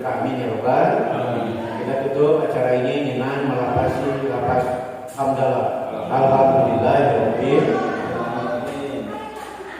Itu hari Senin Pak, nasi putih, sumur ayam, putih kembang, kol paprika, pisang, air mineral. Jadi dihimbau dengan anak tahu dan karon kita tadi dengan di grup, tapi ini sudah rapat, agaklah sudah finishing juga rapatnya tadi apa sekali lagi dengan Om Pemda dengan Pak Wakil Bupati bahwa kita berangkat tanggal 30 30 itu sudah biasa. 30 kita sudah berangkat dari Utara. Kita pokoknya kamu jam 3 sudah ada di Masjid Syuhada. Jam 3 malam. Yo, mana Kak? Siap Kak? Artinya kakak bisa berangkat dari rumah jam 8 atau sudah istirahat. Kelebih bisa bukan? Untuk kawan ya. Kalau untuk dari kamu dari lingkung dari mana, ya beratur lah. Pokoknya jam 3 kita sudah ada di Masjid Syuhada. Jam 3 itu lama mengumumkan sholat subuh tahajud, dan kemudian sudah dan segala-galanya kita siap. Kita mengadakan acara sedikit, kata sambutan dan sebagainya. Nah sudah, segala-galanya tuh sholat Tanggal 30 Juni, ya Pak. pukul 15 itu sudah diterima di sana. Ya waktu ngaturin rapat senata dari sini Pak. Yo, jadi ingatnya ada ulang lagi tanggal 30. Tanggal 30. Ya tanggal 30 itu tanggal 30 itu jam 3 itu. Jam 3 malam itu. Benar ya Pak? Ya. Biasa tanggal 30. 28 habis sisa berangkat dari rumah bisa jam 9. Ngapa lagi 28 itu? 29. Malam 30 lah ya. Iya, malam 30. Jadi ini malam 30 itu kita kamu berangkat dari rumah jangan sisa. Sisa lah ya. Yang mau dekat-dekat terserah aku. Pokoknya jam 3 kita ada di Masjid Syuhada. Nanti ke malam. Karena nak sholat tahajud, sholat di situ. Sudah itu sambil menunggu berzikir kita mengadakan acara segala macam. Bukan apa sambutan atau waktu cakap. Sudah kita subuh.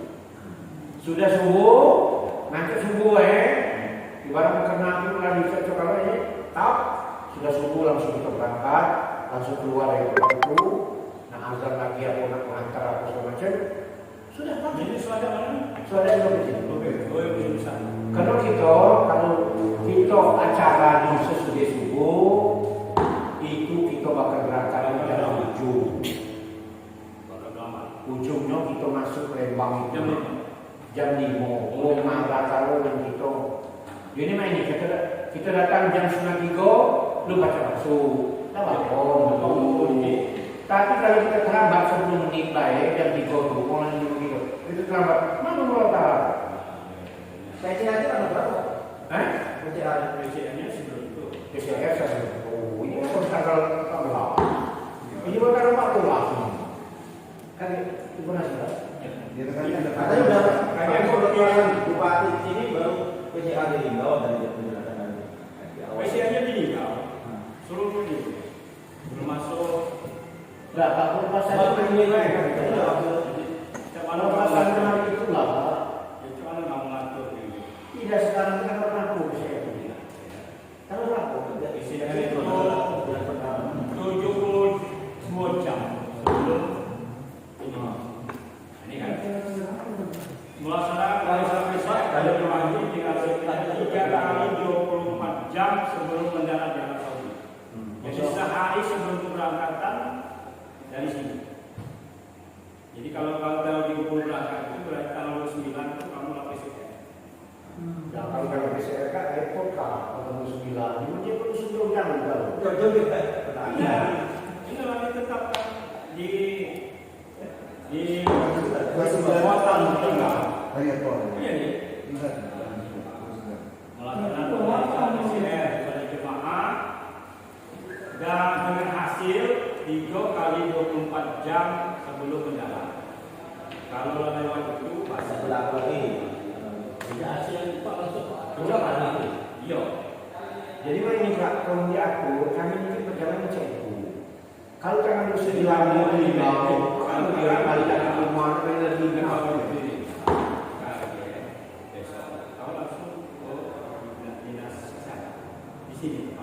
Dapatkan konsultasi dulu di sini, konsultasi dulu. Iya, maksudnya mereka konsultasi dengan kalau baca dia di sini kok. Ya mungkin membaca itu dia ke sini biar tidak perlu clear. baca. Ini kan Lombolingga ya, di sana tuh murah tanah, Nah. Pahlawan. Nah, itu kalau Musirawas ke ini Pak, masyarakat bisa dulu. Sudah, itu ya. Sudah, yuk. Sekarang kita konsultasi, saya ulang lagi ya. Saya ulang lagi kita di grup. Jangan kamu yang nggak datang, kok bingung dulu. Kamu yang kemana Pak? Nanti bola ke malamnya. Malam ini jawab. Jadi kamu itu jelaskan. Jam 3 malam kita ada di Bukit Suara. Kena nak sholat tahajud di sana dan yang nak sholat tahajud sholat jauh. Maksud aku tuh pokoknya jam 3 kita ada di sana. Dengan harapan supaya kita sebelum subuh lah salam, tidak terus segala macam sambutan bupati yang Manado kan, bupati kan. Nah kemudian sholat subuh, jam subuh kita berangkat. Sebab kalau jam subuh dia berangkat, kita perlu pembunyian tidak.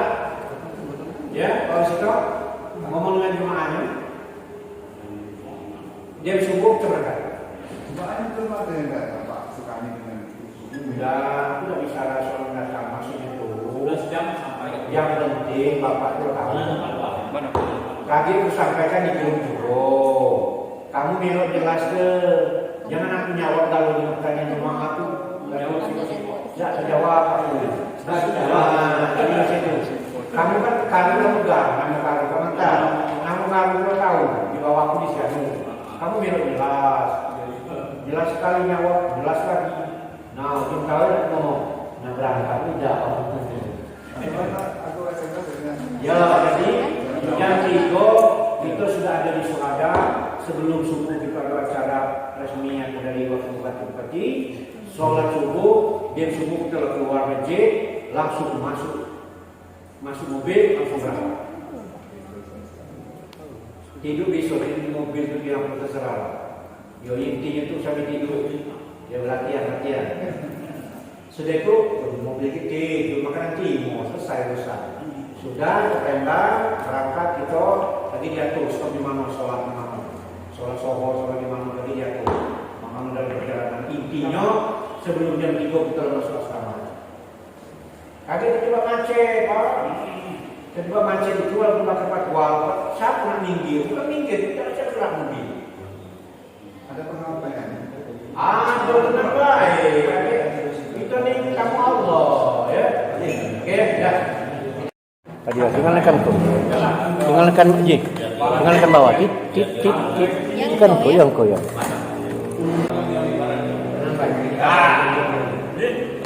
Ya, macam apa ya di sini? 1, 2, 3.